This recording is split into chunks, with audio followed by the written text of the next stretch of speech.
Hello everybody and welcome to another episode of Guild Wars 2 Daily. Today's Monday, so the footage in the background should be jumping puzzles. It might be a quick one though, because I'm not going to kind of consider this a normal daily, right? I really want to talk about the patches and the updates that are about to go live for Halloween. There's so much on this patch that's going to be coming out in the next few hours or so that I just desperately really want to sink my teeth into it and really give it a lot of attention. I was going to do a daily purely about that, no Q&A, but I've kind of found out actually they're not probably going to release the patch until quite late tonight, it seems, unless they surprise people. But I'm knackered as it is. It's 9 o'clock as I'm recording this. I'm absolutely knackered. So I'm going to do Q&As here, and then tomorrow we're going to bump off the patch discussion and all the awesome Halloween stuff till tomorrow's daily, which will probably go out early in the day because that gives me time to actually look at the patch and stuff. So yeah, it's just kind of arena its timing. What can I do? It's a 9-hour difference between where I am and where they are on the west coast of America. So yeah, we'll just deal with that. I'll do questions and answers for today, probably not too many. Also, if my mic sounds a little bit better, that's because after like a year of having this PC, I finally decided I would see how my heatsink can cope, my new one, if I just turn off the chassis fans, and it's made it so much more quiet. So now I can actually have my microphone a little bit up on the old sensitivity and it doesn't sound and blow anyone's ears out, so it should sound a lot more clear. I'm quite happy with that actually, though it is getting worryingly hot, so I'll have to watch that. But in any case, the first question comes from El Belis, who says, I don't know if you're going to read this, but I will try. I read most things. I want to play Guild Wars 2, but I'm the type of gamer that, for example, as I've heard from the game, I like to level up to be better and have better in gear, but it seems Guild Wars 2 is not about that. You will always be equal in PvP and PvE, for example, when you are level 80, if you go to the level 1, rats all your lowest stats down, and it's still, no matter what type of gear you have, it's still hard enough to kill them. So I don't even see the point of a game if I think that there's no point in leveling, because I could PvP from level 1 and world versus world from level 1. So I want to ask if that's true, what my friends have told me. Very much thanks. Depending on your opinion, I will play Guild Wars 2. Have a good day. So I read this question and almost didn't answer it. I think it would be very easy for me to sit back and it's just kind of a, oh, this is just shooting fish in a barrel. Everyone's already heard this kind of question. Everyone's already got their answer for it, and it simply comes down to that anyone asking this doesn't really understand what ArenaNet are trying to do, or it's just not a game for them, and they don't understand that game mechanics like that are bad, and really this is one of the great innovations of Guild Wars 2, and we've kind of heard that all before that whole spin. But actually I kind of want to come back to a question like this now that the game's out, because I think in retrospect it's a lot easier to play devil's advocate here, and I think that the opinions people have about this philosophy that ArenaNet went into Guild Wars 2 with, people think that they were going to really like it, but now actually I think, and I have seen this a few times online, people kind of standing up and saying, well no, actually I've learned something about myself. I don't really like this about Guild Wars 2, and that's a perfectly valid opinion to have. So first of all, just to answer your question, everything your friend said mostly is true. Yes, Guild Wars 2, you can create a level 1 character and you can go to SPVP. You can go to PvP and it will put all your stats right up to level 80 and you won't have had to have worked for it whatsoever, and you can see it all there, and you'll be in a completely level playing field with everyone else there. You won't have to save any money. You can get all your gear and just run in there, and that's a very deliberate design decision. They want it to be about skill, particularly for SPVP. They want it to be about skill, how intuitive you are, how smart you are, or the kind of build you've created and how you can play your character, rather than how many hours you've managed to mindlessly sink into the game, which obviously appeals to some people who feel like they're a little bit smarter than the average guy and that they don't have to wait and go through all these time gating mechanics, and it appeals to other people that maybe are at work all day bored out of their brains and they can think about all this cool stuff to do with the game and they don't actually have to sink loads of time in game to be good at it. They can kind of theory craft and stuff while they're at work, or they may only have a few hours to play in the evenings and they'll go in, and this obviously appeals to those demographics. And I think there was this spin before the game came out where ArenaNet were essentially saying this should also appeal to you as a core MMO player. Are you someone that doesn't really do anything but you spend 22 hours a day every day playing MMOs? Well, Guild Wars 2 is still a game for you, even though we have these philosophies that kind of, they're not gating you. They do give you things very quickly, and it's easy to slip into this discussion of where's the end game in Guild Wars 2 and so forth, and which I'll try to avoid. But one thing I would say very much is that they're favouring horizontal progression in the game rather than vertical, rather than the game being built around you spending more and more hours getting lower and lower stats but still gaining stats regardless. Instead, you will hit a peak, you'll hit a cap reasonably early on compared to other MMOs at least, and then the idea is that you're expanding your character in your arsenal, or your account rather, by doing other stuff, giving yourself more options rather than just flat out more power. And for individual characters, I'd say that ends pretty quickly. You can obviously create yourself different armor sets for different builds and different trait setups and different weapons with different sigils, which if you're going to go really hardcore about, actually can take you a damn long time. So there's a reasonable amount of horizontal progression there in terms of gear. But also, I think mainly for Guild Wars 2, even though you do get a lot of this stuff quite early, also it's about rolling ults, doing different professions, which isn't necessarily such a bad thing. I think a lot of people are put off by ults, but I've talked before, I actually think Guild Wars 2 is pretty good for ults. So there is very much this aspect to Guild Wars 2. They have deliberately designed it to be, just as your friends have said, you do get stuff very early, but don't be too disincentivized. Don't feel like, oh, you can only play a game if you're getting some extra reward. There is still this argument out there of, well, you should just play the game for fun, not because the game's giving this extra thing. What's the point in playing the game if I'm not getting any extra stats? Well, it has to stop at the point of playing the game is that you're having fun. And we've kind of been conditioned a little bit to think, oh, I have to be getting extra stats to be having fun, but that's not true. The idea here with Guild Wars 2 is, as long as you're having fun, it doesn't matter if you're getting stats, as long as you're having fun elsewhere. But obviously now there's this question. I think people have learnt about themselves, as I say, now that Guild Wars 2's out, that they have most fun, honestly, when they are feeling like they're making progress and getting those extra stats. That's mostly what's fun for them in an MMO, rather than the combat system or the more face value stuff, the immediate stuff you're doing in game. Guild Wars 2's got a great combat system, but even that will grow tiring to people after a few hundred hours in the game. And if there aren't these really strong RPG progression-based mechanics underneath it, then people are going to leave the game. And the main reason I want to come back to this question, as I say, is because before the game launched, a lot of us were just saying, look, this is a deliberate philosophy by ArenaNet. This is why it's going to be great. The game's not meant to be a job. You're not going to feel forced to play it constantly. You can actually go in, have fun, and it's to do with skill rather than the amount of time sunk in. And these were all great, virtuous things that we all love to spout all over the place, and anyone that disagreed with that kind of just got kicked under a rock.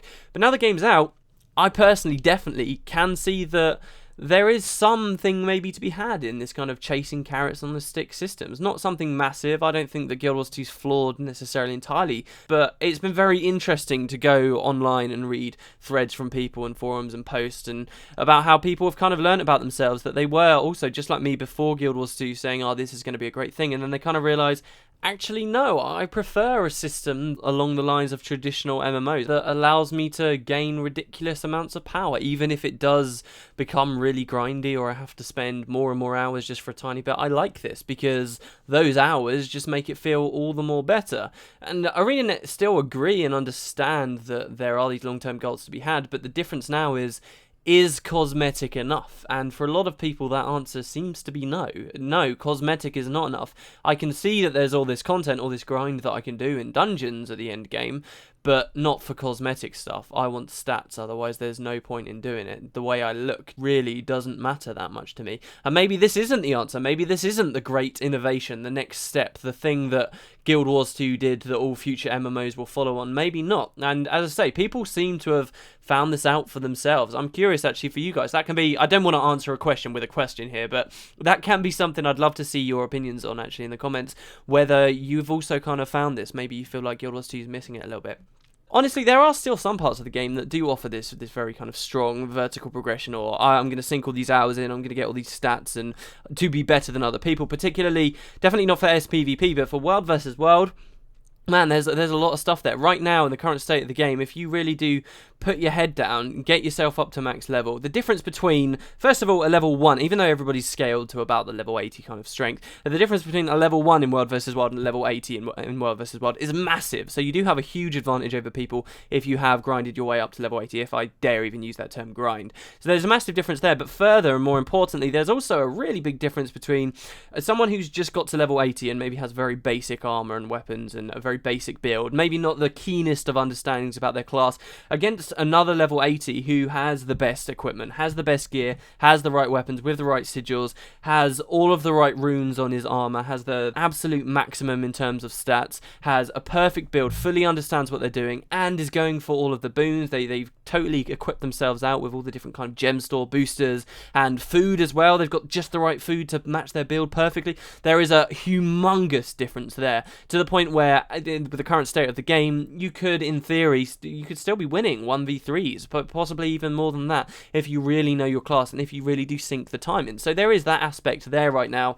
However, I would say that as the days tick by, this gap is closing. As your average Joe learns more about World versus World, then of course that gap is going to lessen and lessen and lessen. But as long as, and once again this comes down to future updates for ArenaNet, as long as there are more updates allowing more possibilities, more horizontal progression, even more vertical progression as well, I'd be happy to see an expansions raising the level cap by 5 and so forth. Actually, it wouldn't be too damaging to a game like Guild Wars 2, which is scaling you back down. And as long as these things continue to happen, there is some aspect of Guild Wars 2 that offers this experience to people. It's a very small part of the game, and that's deliberate. It's meant to be a small part of the game. The question is just whether you're a gamer that likes that and really finds that's very important, which, as I say, I think some people might have learned about themselves. So yeah, I wanted to go back to this question. I thought it was an interesting topic, actually. When I originally read it, I just thought, oh, there's nothing new here. But actually, maybe there is. Maybe people's opinions have changed slightly. Before Guild Wars 2 came out, everyone said, oh, these innovations, these things ArenaNet have changed are for the better. Maybe this is something that this particular idea of having less vertical progression, just giving people the stuff quite early, which was very prominent in the first game, I add. That's why level 20 was the level cap in the first game. Maybe we're actually finding here that they were wrong about that. I still enjoy the game very much, though, in that regard. It doesn't affect me that much, but it's an interesting topic. The other question for today is from Tisana, who says, hey there WP, I've got a question for you pertaining to the Guild Wars lore and how necromancers fit into it. I've sort of got the impression from most RPGs I've played that those practicing the dark arts such as necromancy, shadow magic or demonology are often shunned by the general populace. It seems that if the use of these schools of magic isn't outright banned, it's only grudgingly accepted. However, in both Guild Wars 2 and the original, I've never really seen any sort of open bias against necromancers. My impression is that most people don't seem to blink a lash at a risen corpse or hold anything against the necromancers controlling them. As a potential role player, I'd love to hear your response to this matter. Am I missing any subtle hints? Is everybody and their mothers from all races and nationalities really so accepting of people raising rotting bodies from the grave? Thanks for your time. I think it is touched on a little bit in Guild Wars, but ArenaNet certainly have avoided it. It's nowhere near as thickly laid on there as you see in other fantasy worlds. I'm not sure why ArenaNet have kind of shied away from making necromancers into this more shunned kind of thing. It would make sense. It would be something fun to do. I have a feeling, though, that they wouldn't want to build up the personality of a necromancer or a profession in the game too much, because they don't want players to feel like they have to be restricted in the kind of character they're playing. Or it could be that they feel they've got 8 professions in the game and they don't like the idea of it becoming unbalanced, where the necromancer's got all this extra stuff alongside it where people shun them from society and they've got all this extra stuff going on, when elementalists are just elementalists and warriors are just warriors. It's probably one of those things where ArenaNet like, well, if we're going to do it, we're going to do it right. Everyone's going to have some unique thing. Everyone's got to have something like that, which may have stopped them, but it definitely is there in game. It's not pushed as much as in other games. It was there more in Guild Wars 1, really. The most recent example that springs to my mind wasn't even in Guild Wars 2. It was in Ghosts of Ascalon, actually. There's a necromancer in that story who simply straight away raises minions out of their old allies, these dead humans, and one of the characters there is like, oh, how can you do this? And the Sylvari's just like, hey, I'm just curious. Death doesn't faze me. I don't really care. I just want to see how these things work. Death is as much a part of what it means to be on Tyria as life means to be on Tyria, and I have no social stigmas against it, so I'm going to do this, and this is fine. And it was a really nice, justifiable reason for why we had this really nice, good character being a necromancer, which supposedly is so dark. And that was kind of an interesting facet to one of the characters in Ghosts of Ascalon. But aside from that, in-game, I haven't seen much suggesting that necromancers should be frowned upon. Though I get the feeling there is a very small level of that within the society, but ArenaNet are never 100% clear about it. Even the Char, who shun magic and they don't like magic, that's not even seen that much in-game. You don't get that many conversations of Char frowning on people but using magic, and there's a lot of stuff that is probably a part of the setting that They just don't bring deliberate focus to themselves. I mentioned that in Guild Wars 1 there was a bit more of this. That's in particular two of the gods, Grenth and Dwayna, who in Guild Wars 2 we see are probably related in some way. These two gods, in fact, in the first game, there was a really cool dynamic between their respective professions, because professions were tied to gods back then. And you had Dwayna had the monks, who were the healers of Guild Wars 1, and Grenth had the necromancers. And these two classes, they really set up a lot of stuff early on, which did phase out as the expansion and campaigns came out. They had this dynamic where it was, oh god, we had the necromancers against the monks, to the point where certain skills reacted differently for skills of the opposing profession, and there was a lot of conversation and dialogue in the game, how the priests of one didn't like the priests of the others, and they seemed to be in some kind of conflict, and that was good, that was interesting, but again, it faded away. There was like this dynamic between these two guys, and slowly it just kind of weaseled its way out. I suppose a big reason for that in Guild Wars 1 at least was that so many more professions were coming into the game. We started with 6, we ended with 10 of them, and therefore just in the grand scheme of things you can dedicate less time to specific squabbles between just 2 of the professions. So that was the furthest we ever really got with necromancers, I'd say, and there are a lot of stories about what necromancers have done in the game, in particular Garenhof, the place with the Wizard's Tower. In Guild Wars 1 that was to do with a necromancer who'd been a part of a group of lots of necromancers, as far as we could see in Ascalon, called the Order, quite literally, and this guy had been kicked out of the Order of Necromancers because he was researching into creating minions and making basically minions last forever, but by doing so he was breaking some special code of conduct that the necromancers had set up, so he was kicked out. So there's a suggestion there straight away that necromancers, even they, have their limits, and there are things they consider to be too dark, certain types of torture I suppose, but Guild Wars has always thrown really dark terms like torture around very, very carelessly. So what exactly those lines are, what was this guy doing that was so terrible, I guess we don't know. It all gets very mixed up, and is death really even that bad in the Guild Wars universe when we have Grenth who's allowing resurrection and death isn't necessarily finite? It's interesting. There's a lot of weird social issues that make the setting rich, but ArenaNet themselves haven't really dived into that much. They've shown us that, say, one of the main characters from Guild Wars 1, Gwen, her mother died, and it's this big sad thing, she's dead, but then you kind of find out you can just go to the underworld and have a conversation with her anyway, as if she was alive, and it just means you have to go to this specific place in the mist to see her, which, yeah, sure, isn't necessarily that easy, but there's lots of dialogue that suggests you go to and from the underworld and have pretty casual conversations with your now deceased parents, and how does that tie in? Do people really care about death that much when they can just do that with people that they've lost? It's tricky, and it's just as tricky for this whole idea of necromancers. How do people view them? I would say they do frown a little bit, but it's weak at best and not really explored in game as far as I've seen. Maybe there's a personal story quest somewhere, but hey, I haven't got to it just yet.